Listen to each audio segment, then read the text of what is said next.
we're always constantly learning. We're trying new things, and not everything works. Like some things aren't successful. And we'll be the first ones to say that didn't work, but we tried it. And so I think it's not being afraid to try it, and but also learning quickly and being able to adapt. So you have to be adaptable and flexible. But first and foremost, just try it. You're listening to the Behind the Village podcast. This week I chat with Catherine Pearson, owner of Quayle's Brewery. I saw you speak at the Terra Talks in Aurelia, and I think what stood out to me the most was your story of how you got, or how you became the owner of Quayle's. So I was hoping you'd be able to share a little bit of that story as well. Sure. So Quayle's is a farm brewery in Oro-Medonte. We bought the property. My husband and I bought the property in 2016. 2015. We started in 2016, and it's a journey of resilience. It's a journey of many things. It's of deep friendship. We bought the property, and with the plans of building a farm brewery. We have deep family roots in the area. It's just an incredible area. The journey started. My husband was the one who was leading it. I was at the time running a part owner of a business in Toronto in consulting, with the thoughts and hopes of retiring sometime in the near future. And we brought on my business partner, Graydon Lau, who is my business partner today, who is a high school friend of my husband since grade 9, with the real journey of building the farm brewery. Fast forward, lots of hard work and dedication to build it. We started with a hayfield, and started to build and started to plant hops with the plans of building the farm and then the brewery. And unfortunately, my husband got sick in this journey, and so we had to change plans. Unfortunately, he passed away 9 months later. So I have retired from my business in Toronto, and came on board with the commitment and dedication to make everything happen with Graydon. The two of us had put in, this is in 2018, we had 8 permits to go. We had a shell of a building, and we put every bit of sweat and tears into making everything come to fruition. So a long journey, but and then of course we planned to open in 2020. So we started brewing. Things were all going well in January of 2020. And with the plans of opening in March of 2020. And we all know what happened in March of 2020. So couldn't have planned it, but we did. And here we are today with an amazing farm brewery in Oro-Medonte. Wow. Yeah, that's a lot of ups and downs in that story. I'd love to go back to the beginning. And how did you and your husband, I'm assuming it was a joint decision, but how did you decide that that was what you wanted to do? And how did you kind of just start that? And that was a long process. Lots of passions. I think it's tying in passions, it's tying in the community. So first and foremost, we knew we wanted to do something in Oro-Medonte. Deep roots here. We love the area. It's a 4-season paradise, and we just found that it was an area that was overlooked. Like, people just don't realize how close it is and how beautiful it is. And we wanted to capture that. So that was part of it. And then tying passion. So passion for building something, passion for gathering place for community, passion for beer. So it just a lot of thinking, a lot of planning. But when we saw the property, it just felt right. Through a lot of research we did, we believed that hops would grow really well in our soil. Again, you don't know until you try. So we made the commitment to buy the property, and we started with a half acre of growing hops, and they did exceptionally well. as we had thought, and then expanded into the 12 acres. So and then started to build out the plans for the brewery. Wow. And you mentioned, passion for beer. Had either of you made your own beer, or have you ever created it before this point, or was this just, did you just dive in? Dive in? No, neither of us had. We'd sampled it a bit. One or two times. So no, that was not an area of our background or expertise, but that's where we find a great team and great people, which we've been able to build. We have a head brewer, Scott, who is incredible, who's built a passionate team. And one of the amazing things we're able to do is, because we're a farm brewery, is use, 3 of the 4 ingredients we actually have on our own property. So it's just something so unique. A lot of breweries, you have to, we do import a lot of things as well, but having access to our own ingredients and being able to use it is just incredible. Wow. You've mentioned the term farm brewery as well. Mm-hmm. And what is that exactly, I guess, compared to maybe a standard brewery? Well, I think it's that we grow, make, and so we grow, make, and sell everything on our property. So I think with a brewery, it's a building, and you're making the beer. So think about it, I often compare it to an estate winery in Niagara, where you've got the grapes. So same type of thing, where we have we have 87 acres and now 12 acres of hops.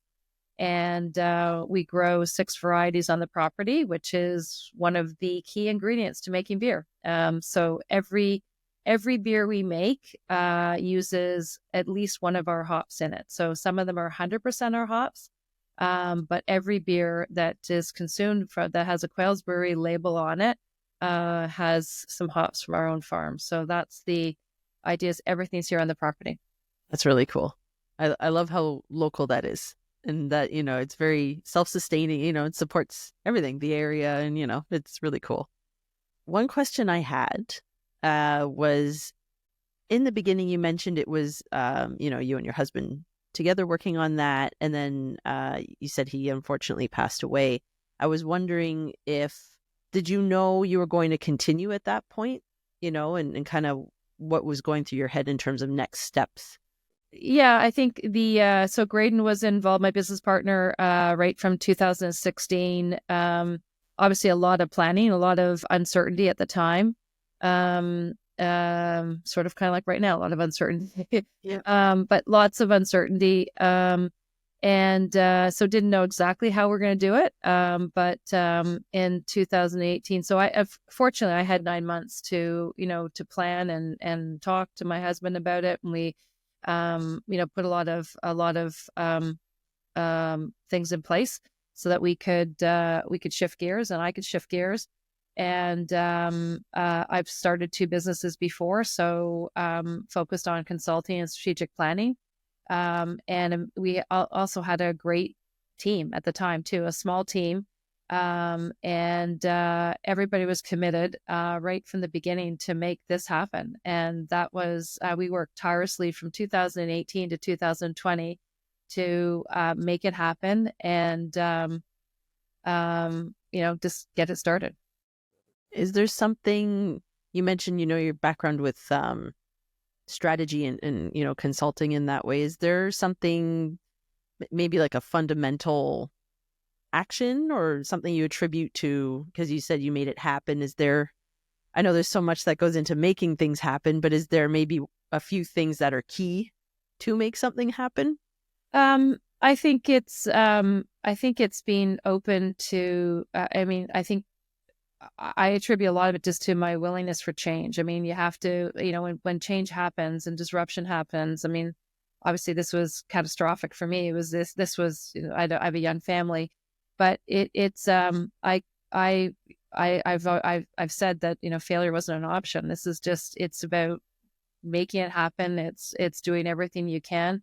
Because we've been up in Oro-Medonte, and have deep roots there, we have lots of amazing local partners. We worked with all of our trades were all local. We hired local. It's really a story of resilience. And I think that's is is being able to, it was a quick learning curve for me in the sense of lots of things to learn for all of us as we're building this, and it's bringing in the experts who we could bring in and be able to hit the ground running and build it. My background's in marketing as well, so and so is Graydon. So the two of us have been able to again build that the business plan. We had to pivot like everybody in 2020 and adjust our plans. So every great plan is great until it changes, right? So I've become very comfortable with change. We have to be. And COVID was one example of that, where we had to completely pivot from opening as a traditional brewery with, guests walking in through the door. And at that time, it was a full shutdown and contactless delivery. So we moved to e-commerce. We moved to all of a sudden said, okay, we have to put all of our product into cans. We need to build an e-commerce system. We needed to get cans. We needed to build a logo. We needed to do, the supply chain challenges that that exist today. So lots of things like that we had to persevere, but we did. And it took us from March of 2020 until May of 2020 when we're able to open up our curbside pickup. And again, it's just amazing seeing the community, seeing our team and the energy and the morale and the excitement. And it's worth it, worth every penny. Wow. Is there something you attribute, a lot of people face many different challenges in life, not just business, but personal. But how did you keep going, especially the pandemic? Because that wiped a lot of people out, just mentally even. Like, how did you do that? Yeah, it was tough. I think it was tough for everybody. But I think it was just really about resilience. It had been 4 years in the making, and so we came so close. And January of 2020 of the plans of okay, we're now here. Let's start brewing. Our tanks were full, and we had all this product ready to share with everybody and open up. And so it's just. It's what's our plan B, and it's always thinking about what you can do and doing it as quick as you can, and so we did. It was I think like everybody, it was a tough time, but we just persevered, and a lot of hard work and a lot of a great people making it happen. Post pandemic, I feel like you're all doing so well and just thriving. And Quayle's has so many interesting things happening now, all these different events. I personally am interpreting it as, it's very community driven and community focused. And I was wondering if that was an important aspect of Quayle's and what the team is focused on and those kinds of things. Absolutely. It's one of our core values. Community is so important to us. Community helped us become who we are today. We don't take anything for granted. We are constantly listening and learning and adapting.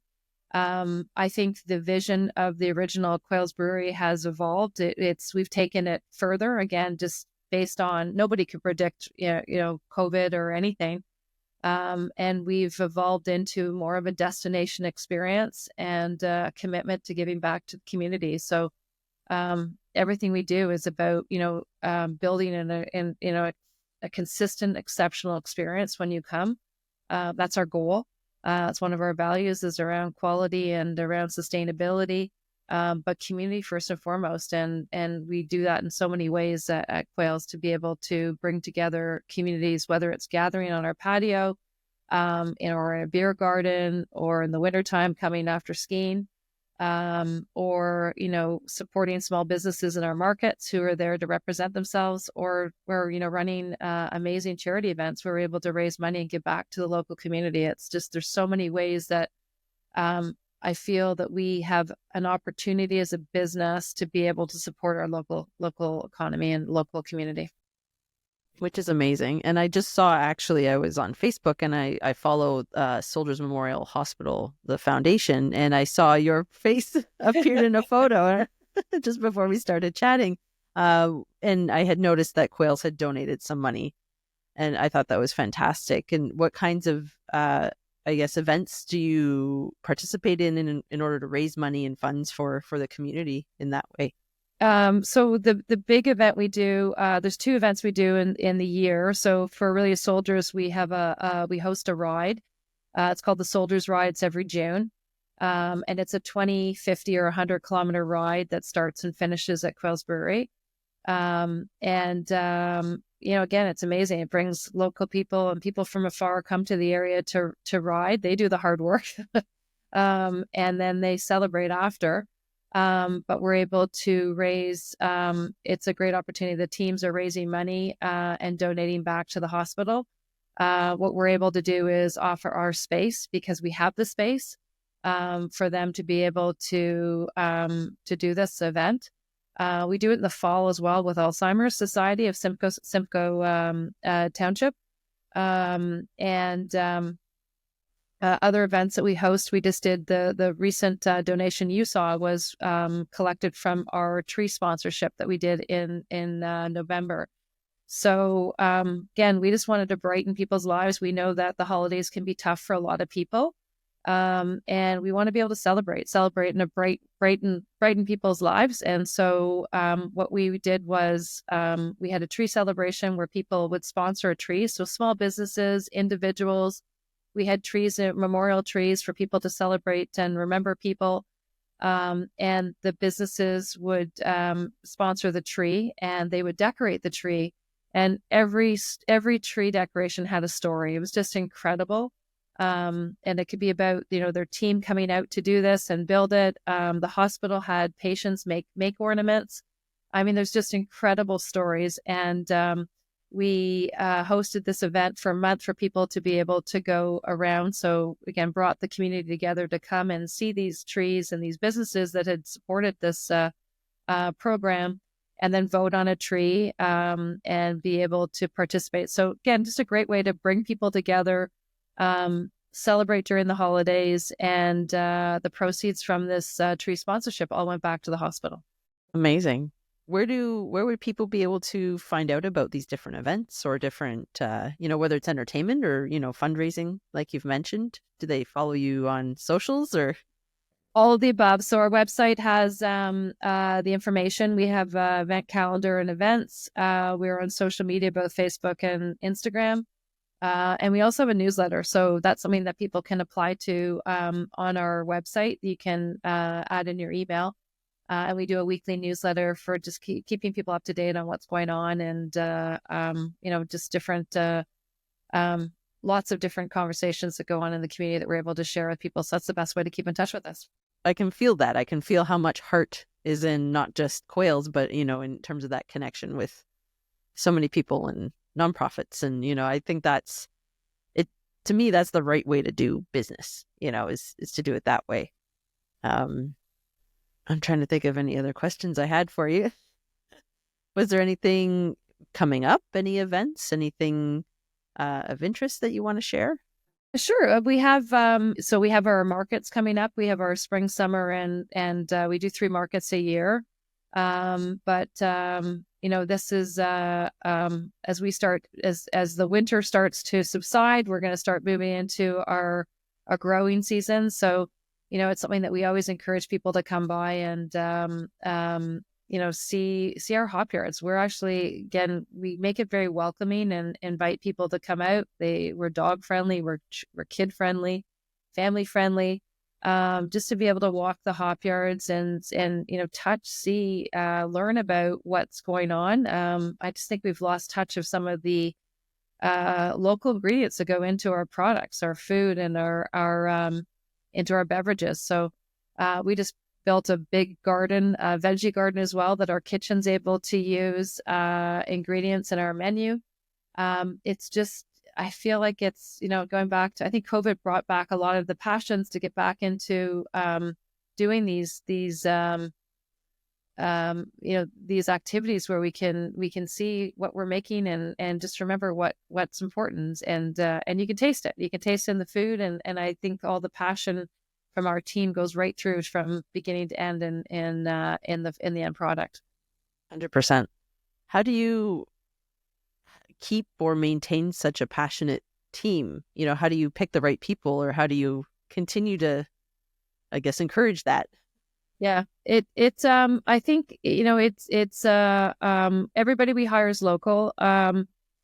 There's an energy. I think it's, a big thing for us is communicating, being transparent of what we're doing and the vision of where we're going and what where we want to go with the business.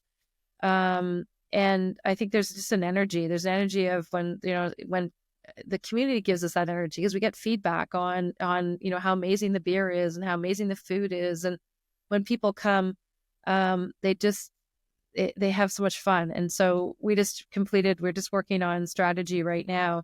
And we're talking about, some of our core values and words that sort of describe us. And one of our team members said, joy, fun. Like, it's just, when people come, they just, they have fun. Like, it's something that you come to our place to either meet people or sit down and enjoy sitting on the patio and or inside. You're usually with family or friends and over food and beverage. And it's just a great experience that we try and capture with live music and trying to put that together. And a lot of our team is, we really want them to be able to share the knowledge they have as much as possible. So we do tours as well, like just for people to come and learn about everything they can do. That's cool. The tours you mentioned, because you also talked about exploring what you have planted in the hops, and is that part of the tours? Is it a full kind of thing? Full tour. So we in season. So our hops start growing. They reach the top around summer solstice. So starting in late June through the summer, we will host hop tours. And it's a hop brewery tour. So we'll start in the hop yards and show and talk about how the hops grow and what they are and how they're used. And then we have the tour all the way through from showing how the beer is made. And then we end up with a tasting at the end. So we'll do a beer tasting. So it's sort of from beginning to end, a full experience. You're able to learn as much as you can about our property and the history and how beer is made. That's really cool. I would love to do that. I'll probably come by this summer. Well, you could even come by right now. So we have our we have horse-drawn wagon rides right now in the wintertime on Sundays, and we have narrated tours. So again, we just find people want to learn. Like, it's not just coming to the place; it's talking to our staff, and so we'll do a narrated horse-drawn carriage ride through the property. And we give a history of the property and our story and who we are and where we came from and what we're doing. Very cool. You mentioned some values and community being a big one. Are there other values or other words that you or your team have mentioned that you feel connected to? Absolutely. Well, quality is number one. Quality is one of our core values. Everything we do, from the full experience. The other one is innovation. So being able to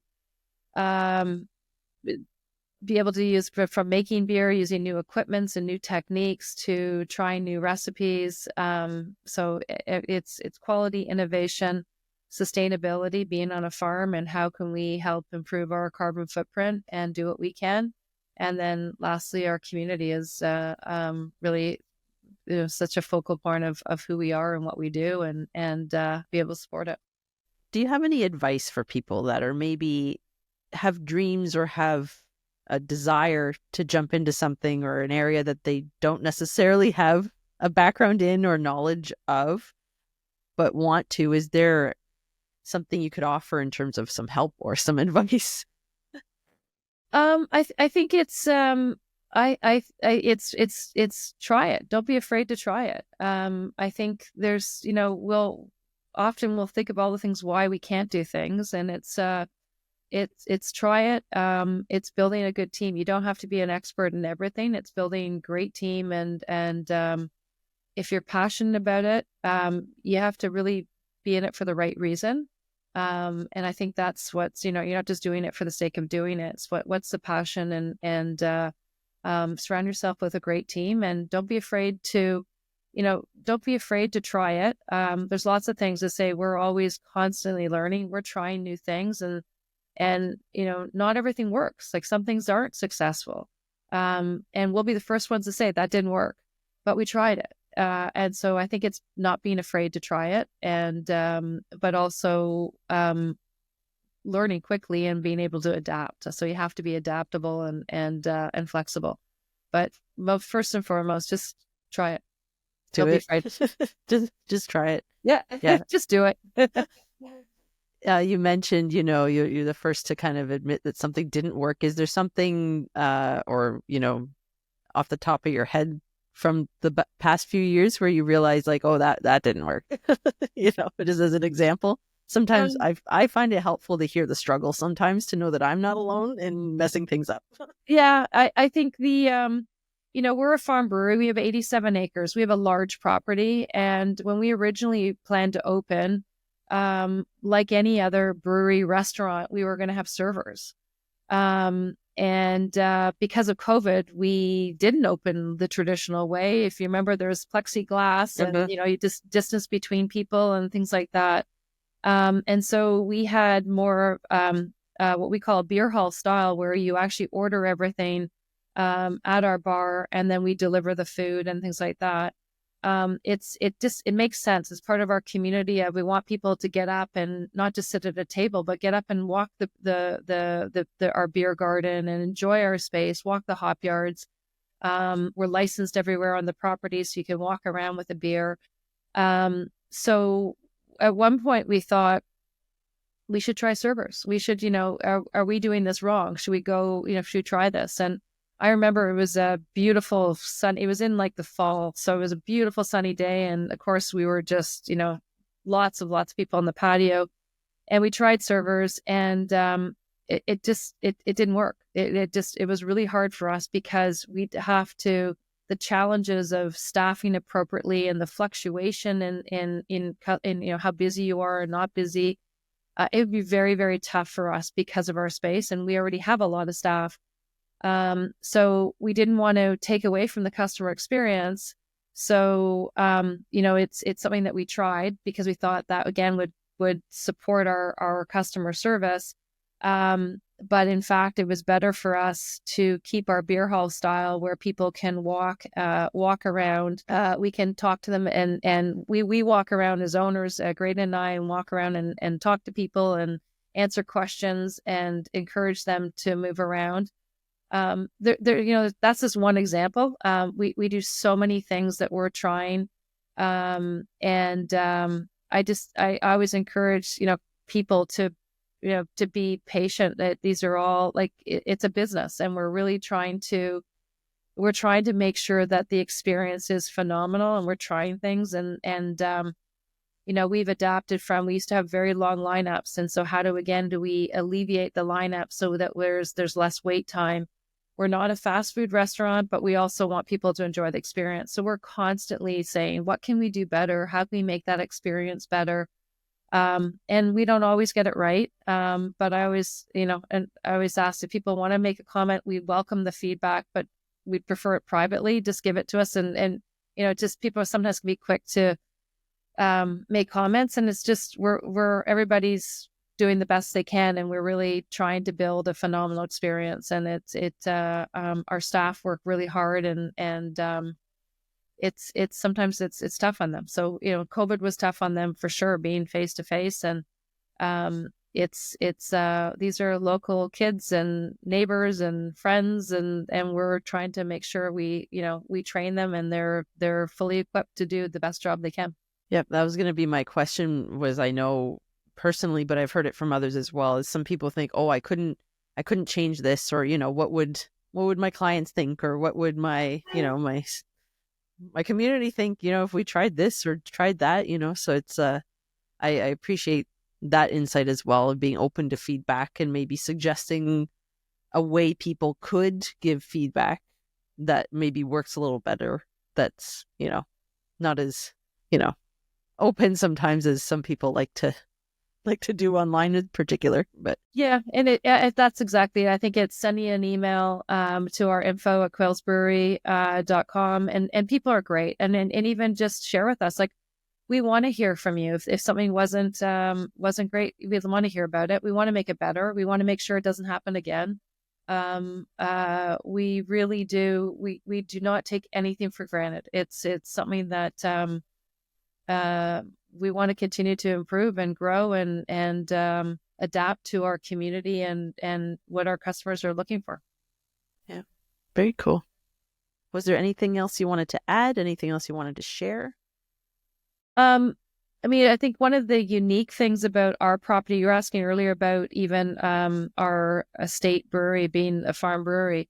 One of the neat things and unique things about us is that because we have our hop yards, we can actually make fresh hop beer, which is something that is really unique. That you'll find most beers are made with dry hops because of that's how they're stored. It's easier to make and things like that. And what we're able to do with our close proximity to our hop yards is be able to make a fresh hop beer. So in the fall, during harvest season, it's just a spectacular time to come visit because you can see us harvesting. You can learn more about hops, but our brew team will actually make a beer both with dry hops, and then they'll make the same recipe with fresh hops, which is pretty unique experience. You just because a profile of a hop will actually change within hours, and so it has to be either dried and move towards being pelletized, or it goes into making beer. Because of people don't have a close proximity to hop yards, they're not able to make a fresh hop beer. So even people in Toronto, it's very tough because getting fresh hops down to Toronto is, takes a couple hours. So our brewmaster will ask for 300 pounds of fresh hops and we'll make a beer. And it's just incredible. Again, the experience of trying something like we talk about innovation, that's just being able to be able to utilize the hops that we have on our property, and for people to come and try that. So it's the same recipe. We'll make our Pilsner, our German Pilsner, it's called Right Bauer, and we'll make it with dried hops and fresh hops. And so you can taste the difference. And I often compare it to cooking. And if you're cooking with dried herbs or fresh herbs, it's the same flavor, but again, it's just more accentuated, more a stronger dimension or character to it. So it's just more pronunciated and powerful. So it's just unique experiences that we're able to offer based on, again, being a farm brewery. Can you come in and taste, like as a consumer, taste both kind of side by side? Do you have little tasters? Absolutely. So our brewmaster will often do 4 or 5 of our core beers that are always on tap, and then we'll make the in dry hop and then fresh hop. So we have 14 taps, so we will have both of them on the tap, and so you can try that. And we usually can at least one of them, so you can bring one home and be able to try again the 2 in the can as well. So it's just pretty neat that a really unique experience that that we're able to provide because we have we're one of the largest hop farms in Ontario, and be able to provide the property with you have access to the hops. And what's the best? You mentioned harvesting in the fall. Do you get the fresh hops only around fall time to be able to produce that beer? That's when we harvest. So they'll farming is a lot of work. It's a lot of work, a lot of manual work. So starting in the spring when the snow thaws, we'll start to string. We string 20,000 strings. We have a team of 5 who do that. The hop plant is a perennial, so it'll grow and we'll string and then train the hop plant to grow around the string, the coir. And then it grows. It reaches the top. It's about 18 feet high. It reaches the top around summer solstice. And then they get bushier and they grow, and the hop coat is the flower of the plant, which usually shows up in late July, and then through August it's maturing, and late August, early September is when we will start to harvest. So that's when we do everything on the property. We harvest on the property, we dry them on the property, The only thing we're not able to do is pelletize. So we take that off site, but it's a beginning to end process. And either those hops are dried and then pelletized, or we're making fresh hop beer with it. Amazing. I can't wait to taste it. It's really it's really, it just, again, something really, you don't get that opportunity very often. So it's just to be able to use all your senses and see the color and the flavor, and be able to compare, as you say, the two, that same recipe with making that ingredient, one versus dried versus fresh, is pretty spectacular. I was going to ask if you could, I'll say, if you could curate kind of, I don't know, if someone were coming to visit Quayle's, what do you suggest they would come and do? Or maybe a process of visiting? Is it pretty open to just kind of explore, and timing as they would wish? Yeah, it's we're open year round. We're open Thursday through Sunday. It's come and we have indoor seating, so people don't realize that we have indoor seating in the winter. We have lots of outdoor seating with a patio and our beer garden. But we, often people come and they'll have a drink, have something to eat, and then walk around, like walk through our beautiful beer garden. Has seasonal flowers. You can walk through the hop yards. We host the events we've talked about. We have a lot of events that we have going on. We have live music, but we also host weddings. So we do a lot of private events, birthday parties, and celebrations in our beer garden. It's just a great space. So we hope you come and enjoy it, but come back. There's just it's a great place to entertain, and to be able to, it's relaxing. Like, people play cornhole, and it's just, it's not just sitting at a table and eating. It's being able to get up and bring your dogs. You have to leave them in the car, and be able to, walk around and walk around. Lots of families with children will spend time in the beer garden or walk through the hop yards. It's just that open space and being able to be outdoors and have access to this. And I find most people who come to our place always bump into somebody they know. It's that we want it to be a warm, welcoming place that you can come and enjoy. And that's what we've modeled it off of. If you're in anywhere in the UK and Ireland, Scotland, Quayle's is actually a family name. Its origin is from Isle of Man, which is just off the Irish Sea. But anywhere in those countries in the country, there's always a pub. And if you walk into those pubs, you're always made to feel welcome. And that's exactly what we wanted to replicate in Oromadante, is that welcoming experience, and not a lot of, you can't go here, you can't do this. We wanted to be able to enjoy it. Thank you for listening to the entire episode. All the links and info you heard in this conversation will be featured in the show notes on our website, villagermagazine.ca/podcast. If you enjoyed this episode, consider subscribing to our channels like YouTube, Spotify, or wherever you're listening from, so you never miss an episode. Thanks again, and I'll see you next time.